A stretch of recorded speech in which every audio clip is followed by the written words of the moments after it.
particulier Sénégal bi ñu nekk tey nag dama am mbégte lool OMS TV Sport déplacé wu ñëw seet si magam seeti kilifaam seeti idolam seet loo xam te nii tey mooy colonel Aboubacry Samba yi nga xam te ne nekk na un officier de l'armée sénégalaise donc mu nekkoon koo xam te ne nii ràññee nañ ko lool ci armée parce que jaar na ci bataillon yu bëri en particulier bataillon matériel nekk aussi un responsable parmi les dirigeants de l'ASFA, l'Association sportive des forces armées.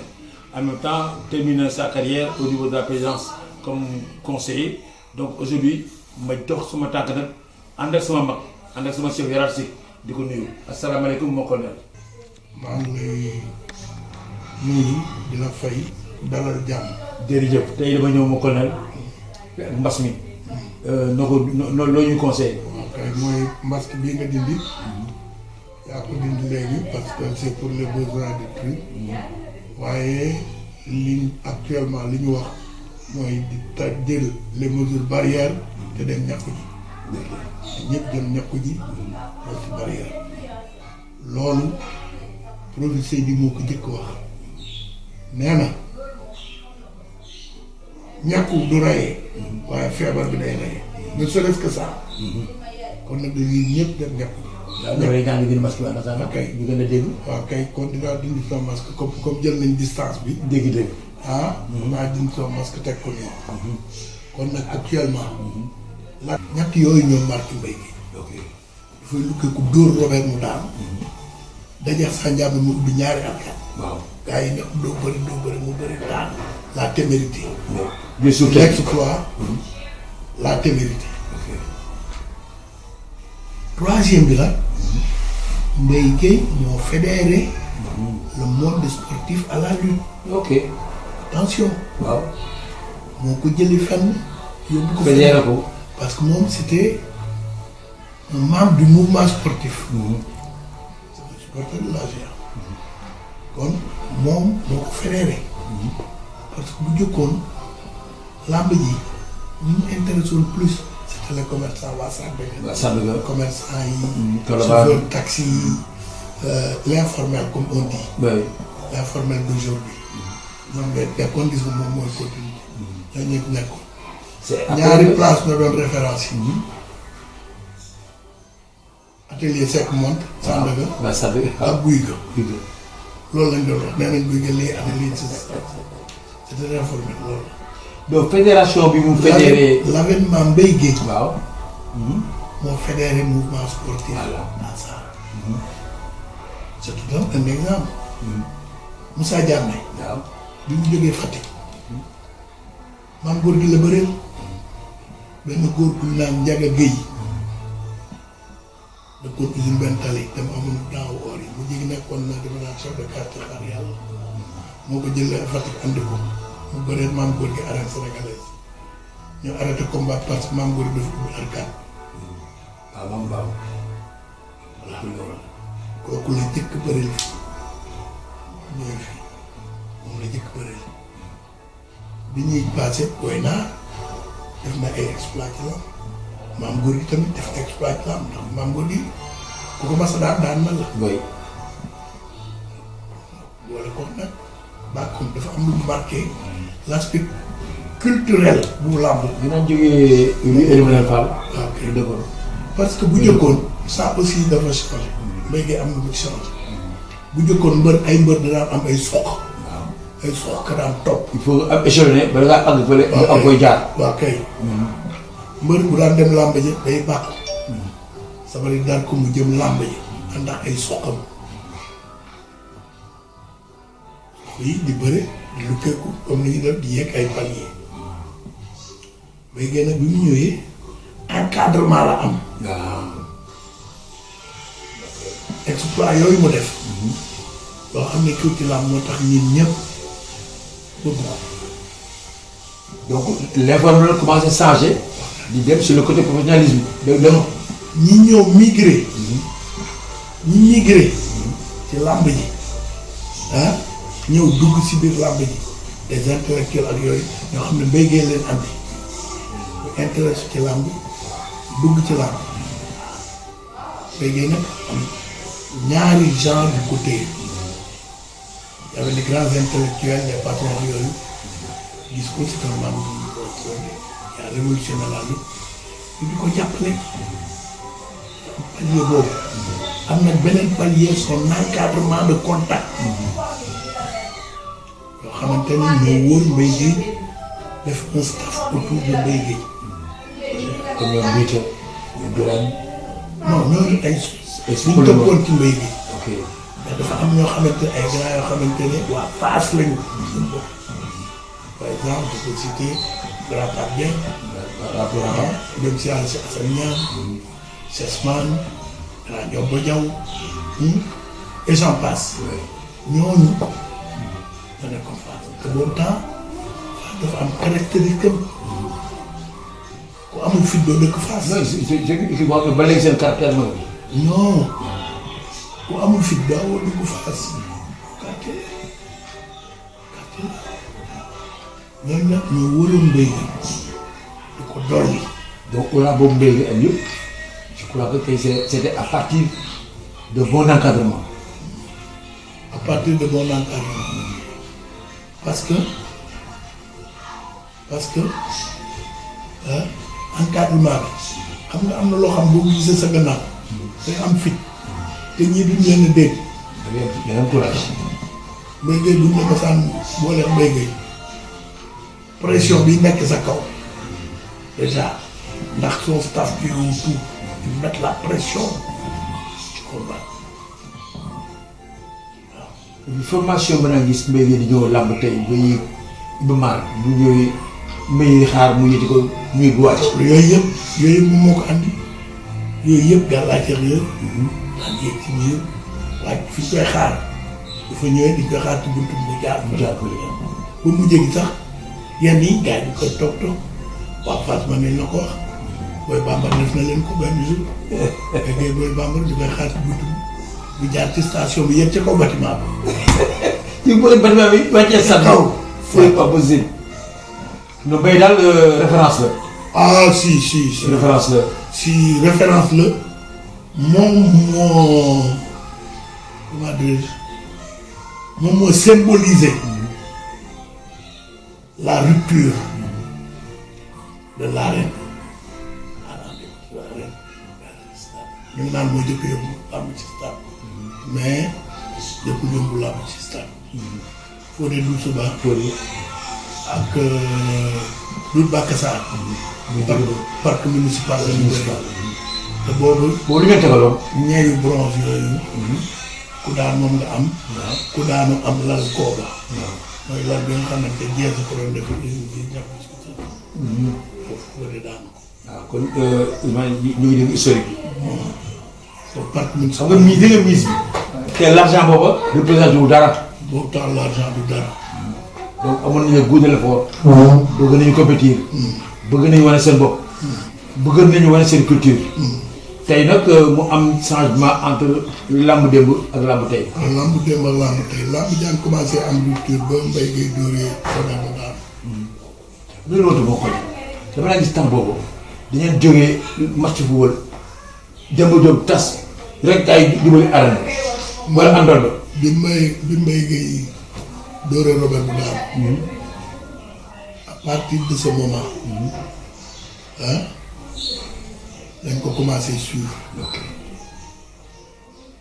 mais affaire bi mu commencé Mbaye Guèye defee loolu Robert bu daan résister saa yàmb te nekk mouvement sportif war a revanche ak Robert nga ñëw parce que Mbaye Guèye daan ñëw dem ba jóg ak yëpp daan ñëw dem ba jóg dafa humble loolu aussi il était humble c'était l'ami de tout le monde ñu ngi naan waa GIA waaye Mbaye Guèye ñëpp ko bëggoon fidèle à son comportement boobu temps tribune mel ni comme tey bu jëkkoon ay abonnement laax yooyu GIA maan beex ñun ñoon toog coow li yëpp benn la bu der bi amee ñoo ne ñu saboté yi nangam c'était rare daan na am nag histoire mais c'était extrêmement rare li naan chaytente parce que le mouvement sportif était soudé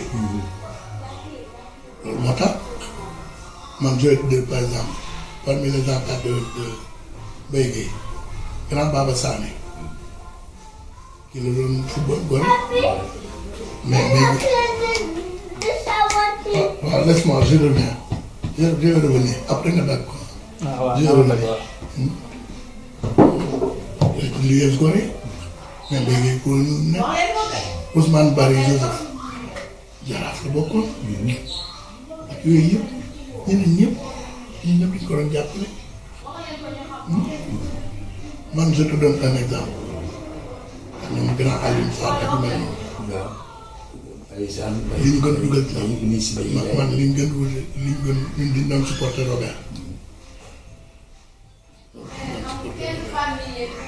parce que boobu temps Robert lycée Vent la dëkk ñu ngi woon lycée Vent ci Cheikh Diop manager. Cheikh Diop benn. c'était le patron des cuisines du lycée Vent. Robert nekk ci moom loolu la ñu yóbbu ci moom.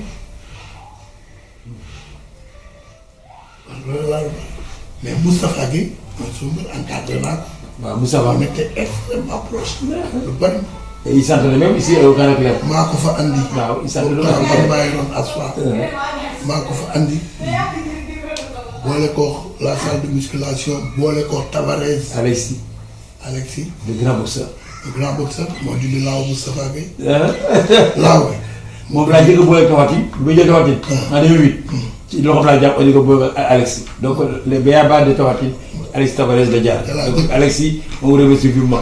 voilà fa laa jëkkee gis moo dindi laawu Tapha ñaari assiette la daan roof fii kon nii yéegal ko rii waa ji du mën a yëkkatee assiette bi daal moo dindi laaw bi. ça c'est la formation. ça c'était la formation.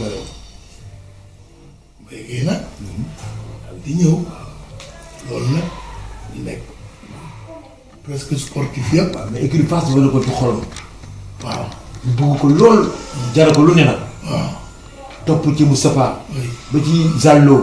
Gris Bordeaux. créé champion. léegi il était particulier. c'est l'homme du refus. dara feesul bëgg. oui. te Mbaye Gueye dara yóbbu. Mbaye Gueye coloré ak affection moo ko yóbbu. man ma gisee sama grand la. oui. sama grand baax li ma la wax. mais Mbaye Gueye xoolul ay millions. xalaat pour war denc ak ay millions wala ay millions. vraiment ça c'est un homme sage. un homme humble.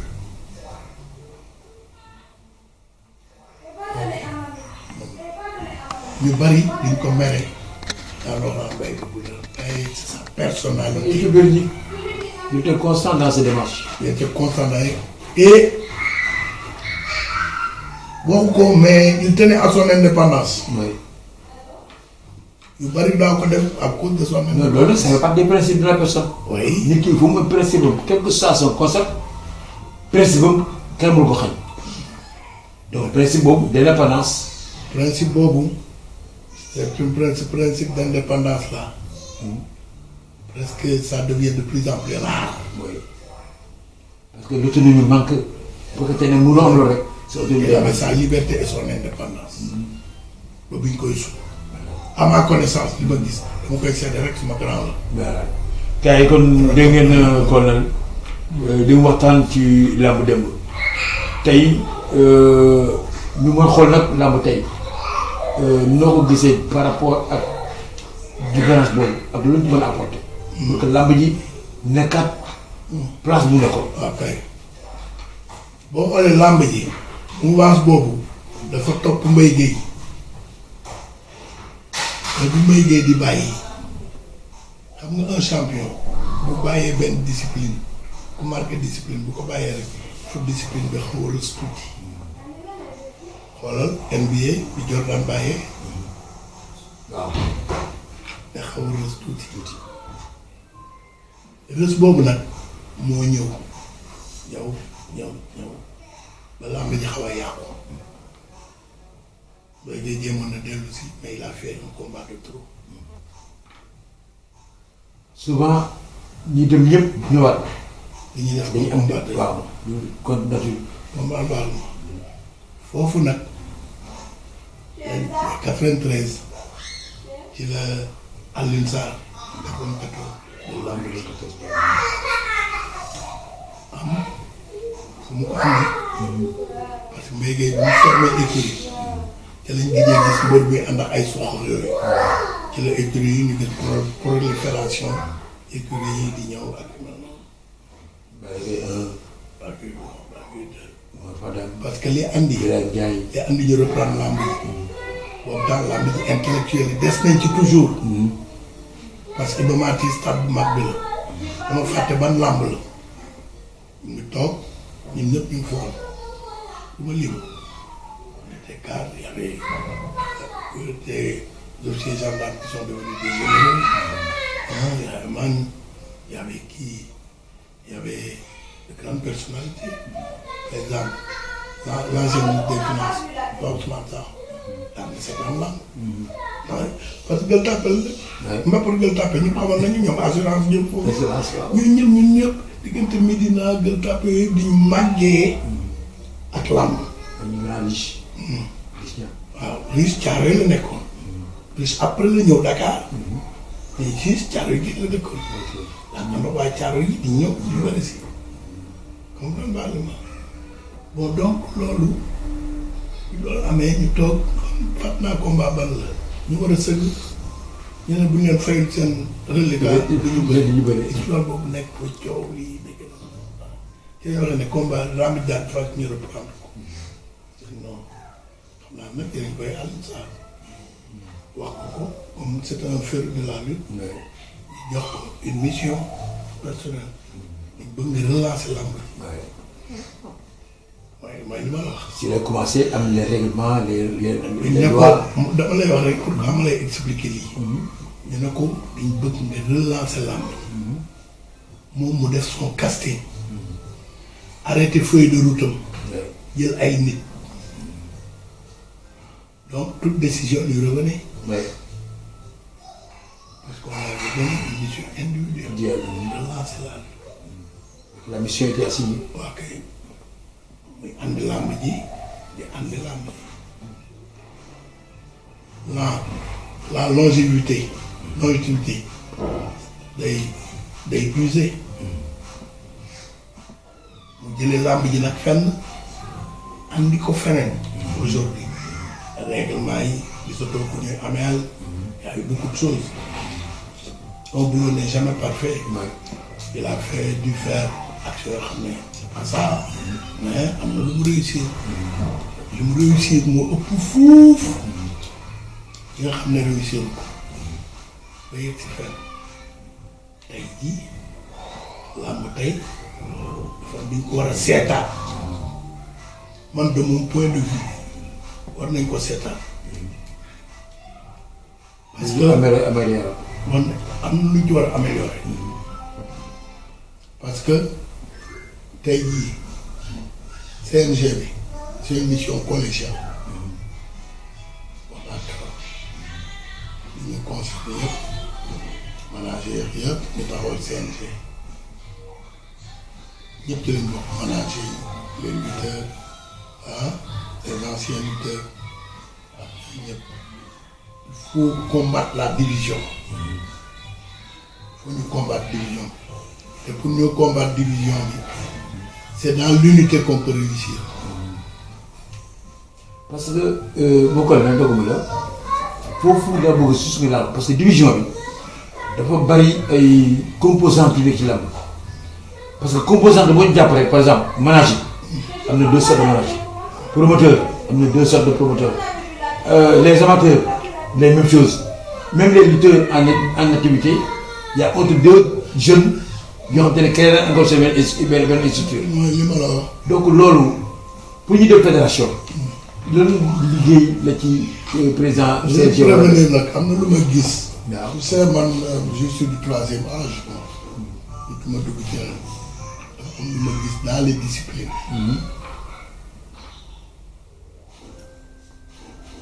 politique bi dafa commencé dugg ci sport bi. te bu duggoon le mouvement sportif le mouvement sportif, hein, il y avait tous les partis étaient représentés, mais on se réunissait autour du sport. Vous faites des connecter dem def. Il y avait des politiques, il y avait tout. Mais le mouvement sportif, on ne sentait pas la politique là-dedans. On était des frères et tout. Voilà le problème. Les gens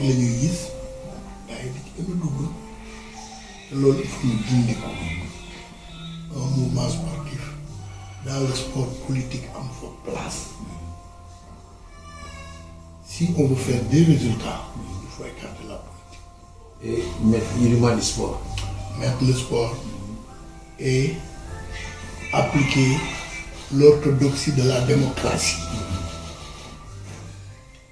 Il n'y a pas de coloration politique dans le sport. On est des sportifs, on est des frères. Le sport sénégalais, on a toujours développé une fraternité. Regardez les anciens. Aujourd'hui,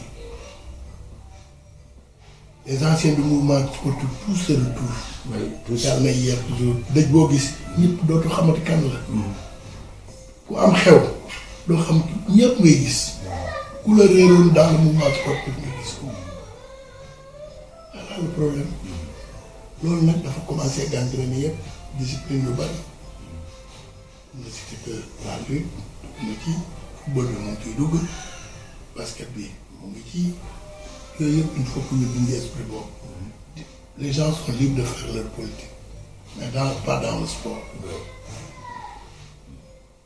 Voilà le problème. On dit souvent que les clubs sportifs sont apolitiques. Politique, on dit tout. Mais donc pour ça, moi je crois que comme les football organisé. Man, je me dis, après je vais lancer une idée. La lutte, il faut nous organiser. Déjà dans les pratiquants. Nous gis ko am 18 ans il est lutteur professionnel. C'est pas possible. Il faut ñu échelonner ko andi ay critères. Noo nekk professionnel. Que tu sois amateur, ba tollu fii, tu es semi-professionnel. Yow ñu nekk amateur jàng leen métier. Ubbi leen ay créneaux ñu jàng ay métiers dugal leen ubbi foofu. Les semi-professionnels aussi. Ñu xool ban cadre lañ leen dugal. Maintenant il y a les professionnels. Mais aujourd'hui tout le monde est professionnel. Il faut ñu xoolaat message yi. Voilà. Mais le tout là c'est dans l'unité qu'on peut le faire. Voilà le problème de la S7, le président. Il faut que ñeneen ñëpp ñu jàpp ci. Voilà ji ñoom jàpp ci. Voilà le problème. Les amateurs. Mais souvent le problème de manager. Le promoteur day feeñ si combat yu taxaw yu yàqu reporté yu ñu annulé très souvent par rapport ak manager yi nga xam te ne bu njëkk ba te nga fii def Cheikh Diop ñooñu seen jàng demuloon noonu ci France bi bind. Y a quelqu'un aussi. Cheikh Diop maa ngi dégg ñuy wax lu bari ci di wax ay nit ak ay nit ah mais Alaaji Bassirou Diagne. waaw voilà il est effectivement. duñ ko tudd. Mais fu làmb yàgg moo ko fa yàgg. Mais surtout. Alaaji Bassirou était un grand organisateur. dafa xam nu mu doon def. day daan def aide sociale. day nekk manager.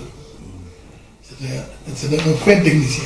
bon je crois après délégation ñëw jënd la. ci la El Hadj Matar Diop ñëw. kon ci temps. Ablaye Matar. ci stafu Bassirou Diagne la bokkoon. Voilà.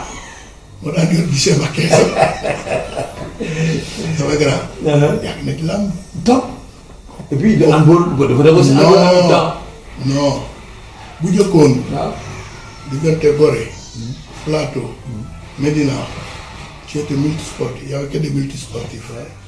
daa gis kenn ku mën rek benn discipline. nga mel ni Gorée. da nga daan man basket. man handball. man football. wala au moins di nga mën basket man handball. wala nga mën handball man football. xoolal les anciens Goréens ñoom ñëpp Lamine Ngom. Lamine Ngom parce que. dina jógee ñoo enchaîné handball. André Lambert. waay. kon les Séni Silla les vieux Silla handball football. Séni mu doon football Foyer Jaraaf. puis c'est vieux. GA handball. parce que xam nga loolu moo ko andi woon boobu temps fii stade bi ñu nekk Médina Iba Mar Diop stade fédéral la tudd stade fédéral la tudd foofu il y avait les sportifs avec Grand Diop Borba Kandji qui était là-bas on faisait de la balle fixe boo xoolee Médina les meilleurs basketteurs ñu ngi nekkoon diggante bi Sam Dieng Blaise Diagne jël Louis Cissé parce que terrain basket yi ak volley ak handball foofu la féet ñi féet woon côté bii yëpp Médina boor bi 22 jàpp race mission jàpp yooyu yëpp footballeur yëpp disponibilité de terrain boobu Brésil wax ça c'est du sérieux loolu man ma jógee ci foofu nag jóge Médina ñëw usine Bentali jóge Médina ñu jógee Médina ma ñëw usine Bentali dëkk usine Bentali fan mbappat mi ci robinet laa ñu koy organiser si buntu kër nga fay defar nañ léegi nga foofat ci mbappat mi Pape Diop waaw Pape Diop a fait des dégâts ci mbappat bi pourtant Pape Diop Daouda Fall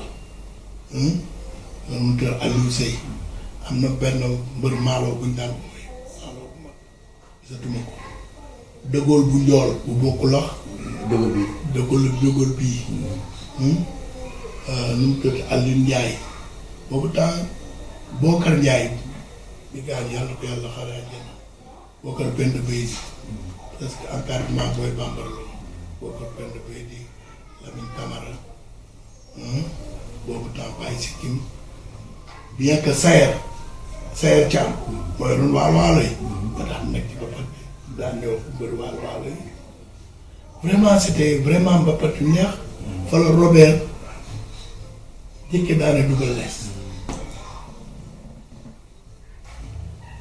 te su may analyser na mu daanee dugal lees technique ba mu ko daanee def naa ne moom la béygee utiliser mooy bi sans verdict bi. waaw moom la utiliser waxuma ne pour daan ko. waaw waxuma ko daan. et combat rapproché amul verdict. et combat rapproché. c'est-à-dire bii Robert dafa téye ci loxo Double Less. boobu tam mu ngi ñëw xam luy file.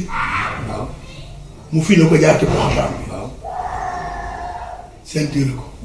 Mbaye Guèye nag loolu la gis pour te dire c'est un fait technicien. comme mënul file jàpp loxo file ko. ba Double Less dóoree mu jaar ci même poxataan bi si. gis nga waaw copie collé. waaw copie collé. noonu la def. rek wóor ko nomba. waaw dóor mbot.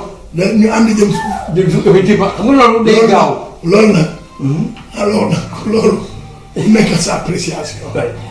ñu ne daan na ko. comme combat bu amul verdict la. waaw boo gisee supporter Mbaye Guèye daan na ko. boo gisee bul des mu ne des daan na ko. daan na ko donc amul verdict. parce que léegi rek. le problème yi du la daal am.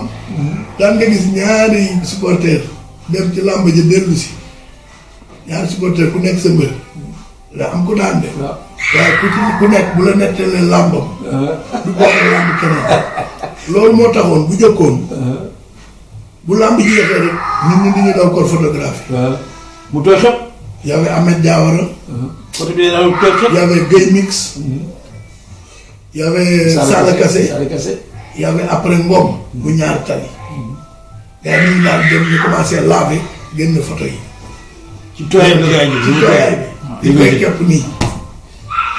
lamb démb c'était passionnant werante bi parce que werante lamb la. mais tey xale yi am nañu progression. par rapport à la technologie aussi dafa changé. parce que boobu temps chauffeur taxi na woon nañ ko lool. bàyyi. yére yu rafet chauffeur taxi. xeet bu neex chauffeur taxi. reer bu neex. chauffeur taxi. dibe rek. waaw ak boisson. boobu temps chauffeur taxi dafa lay sol sabaru kabardine. sabaru tergal. di xeeñ bu neex takk plat montre bu rafet ñoom ñu gën a gis taxi boo ci dugg day set rafet ñu nekk benn loo boobu temps fu chauffeur taxi am jabar buy ngénte ñëpp dañu bëgg am jëkkër chauffeur taxi yëpp koy ñëw fi dañoo xam ne bu ci gën rafet sa morom la ñu ànd par rapport aujourd'hui lu bari dégradé wu ñu fii. Et maintenant pour les jeunes lutteurs loolu di conseiller pour que au moins ñu maintenir le flambeau de la lutte. boo nekkee jeune ah mën nga foyee làmb comme ni footballeur yi foyee làmb football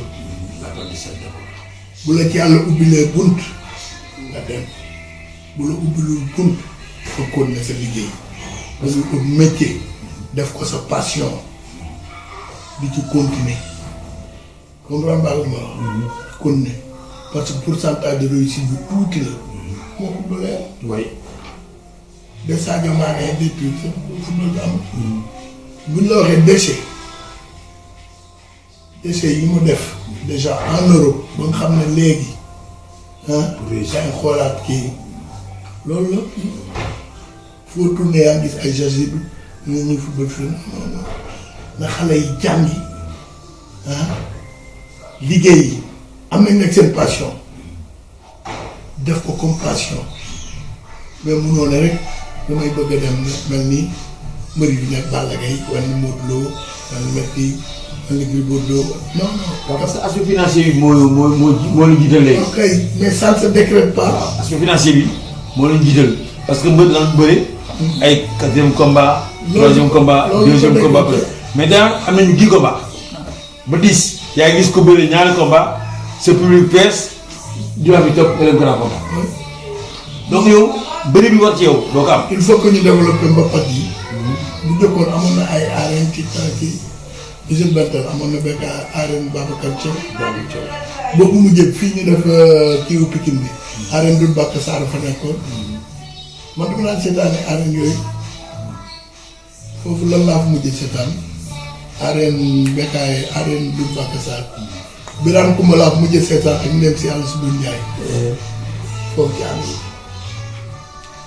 waaw problème. dëgg la Khalifa Diam yi moo andi woon Birane Koumba. daan naa dem ci àll. waxtaanee ne 100% ci Jacques Diop. waaw Jacques bëri na Mbapat. Mbapat benn tali boo mën a wax. Jacques dafa daan bëri. bëriwul arène mais bëri na Mbapat. un très grand manager. c'est un leader. il a un esprit de leader. parce que manager dafa am lu mu laaj. dafa am un esprit de leader. c'est pas l'aspect financier kese mais mbër bi le manager war na ko mën a créer sa événement. c'est que donc tëgal ko làmb. gis nga comme ni Mbaye Guèye marqué ku nekk da nga marqué. waaw làmb ji ku nekk da ngay marqué sa époque. xale yi dafa marqué époque maam góor gi dafa marqué époque waaye bu Mbaye Guèye nag c'est un peu plus particulier ñeneen ñi c'est à part de performance mais Mbaye Guèye dafa ñëw à part de la personnalité de la témérité de l'audace comprendre baax li ma la wax et d'entraînement surtout parce que Mbaye Guèye dafa fonkoon ay supporters am Mbaye Guèye entraînement yi mu doon def lu mu def xeeb ko voilà le problème c'est ça mbër mel ni Mbaye Guèye defet loolu noonu Grand Dior aussi. Grand Dior bu bët mais loolu yëpp dafa disparaître ci société ñun ñu ngi nii voilà même ci ñaar mi ñun bu jokkoon boo gisee ku échoué day rey boppam tey jii da ngay am jabar bu échoué nga ne ko mu ne pas baaxul mais bul garaaw bu ne ma rek dinaa ko gérer. loolu ñàkk jom te fekk yaa ngi koy fayal ay xaar bu dul jeex. ñàkk jom boobu am na vraiment mon colonel waxtaan bi ñaare et puis. mooy bambara. waaw waaw programme c'est drapeau. bon kooku c'est un grand champion. c'est un grand champion. Fodé Doussouba. Fodé Doussouba bëri na fekk tubaab sax. mais je oui parmi la olympique gréco man nañu lem ba lees moo fa dem ab Diop. mais tey mbëri tey gis nga kenn contre le intéressé à part peu. Ambroise Sarr. Ambroise Sarr. moo teroon Mbaye Guèye dem ci olympique. peu ñoo dugg ci loolu. moo teroon Mbaye Guèye dem jël. donc xale yi mais je crois que secteur yu bëri loolu bokk na ci. télé bëri xam nga la lutte. dañ ko def rencontre d'intérêt. il faut que ñu dépendre ci CNG bi. CNG bi orienté lutte. il faut des textes. su mu nekk amul texte. il faut ñu defar texte yi. qui est amateur, qui est semi-professionnel, qui est professionnel, qui est manager, qui est les cahiers de charge. Moi, je vois entre nous, je vois mal un manager qui ne sait pas lire un contrat. Mais il y en a plein. Il y en a plein. dafa bari. il faut ñu def rupture boobu. bu jëkkoon ngay joxe lañ koy deuxième poste. bu jëkkoon boo waxee ñu ne pour être manager ne da ngay dem guy ga ba gars yi xam la wala loolu passe nañ ko. Léegi il faut faire un cahier de charge. Le statut du manager, le statut du promoteur, c'est ouvert. Le statut de l'entraîneur.